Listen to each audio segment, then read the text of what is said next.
ಕೈಯಲ್ಲಿ body next time ಇಲ್ಲಿ ಗಂಟ ಕಟ್ ಮಾಡು. ನೀ ಏನು ಮಾಡಿದೆ? ಬಾಡಿ ಯಾವ್ದಾದ್ರು ನೆಕ್ಸ್ಟ್ ಟೈಮ್ ಇಲ್ಲಿ ಕಟ್ ಮಾಡ್ಬಿಟ್ಟು. ಹೌದು, ನಾನೇನು ಮಾಡಿದೆ ನಿಂಗೆ? What did I do to you? ಹೊಡಿತೀಯ? ಹೊಡಿಬಾರ್ದಾ? Sir, that pains to some soft people. But ನೀ ತಪ್ಪರ್ದು ನಾನೇನು ಮಾಡಲಿ? You should say, Kashika, this is wrong. ಹಂಗೆ ಹೇಳಿದ್ರೆ ನೀ ಕರೆಕ್ಟ್ ಮಾಡ್ಕೋತೀಯಾ? ಯಾಕೆ ಹೊಡಿಬೇಕು? ಯಾವ್ದಾದ್ರು ಬಿಗ್ ಸ್ಟ್ಯಾಂಡರ್ಡ್ ಅಲ್ಲಿ ಹೊಡಿಬೇಕು, ಅವಾಗ ಏನು ಹೋಗಲ್ಲ. That time I been grown up. But ನೀನು But now I have a soft skin.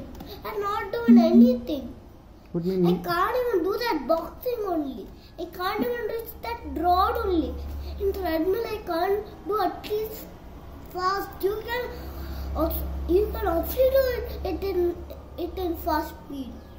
But ನೀನು ಅಲ್ಲಿ ಕಾನ್ಸಂಟ್ರೇಟೇ ಮಾಡಲ್ಲ. You should say, Kashika, don't do it strong. But ನೀನು ಆಗ್ಲೆಯಿಂದ ಹಂಗೆ ಮಾಡ್ತಾ ಇದೀಯಾ. ಒಂದು ಬರೀತೀಯಾ, ಒಂದು ಆ ಕಡೆ ಡೈವರ್ಟ್ ಮಾಡ್ಬಿಡ್ತೀಯಾ, ಒಂದು ಬರೀತೀಯಾ. ಇಲ್ಲ ಅವಾಗ Kashika, don't do this every time, Kashika. Just do your homework and play ಅಂತ ಹೇಳು. ಓಕೆ, ಈಗ ನಾವು ಡೂ. I'm so small. ನಿನ್ ಬದ್ಬಿಟ್ರೆ ನೋವಾಗಲ್ವಾ ನನಗೆ? Okay, I am sorry. ಬರಿ.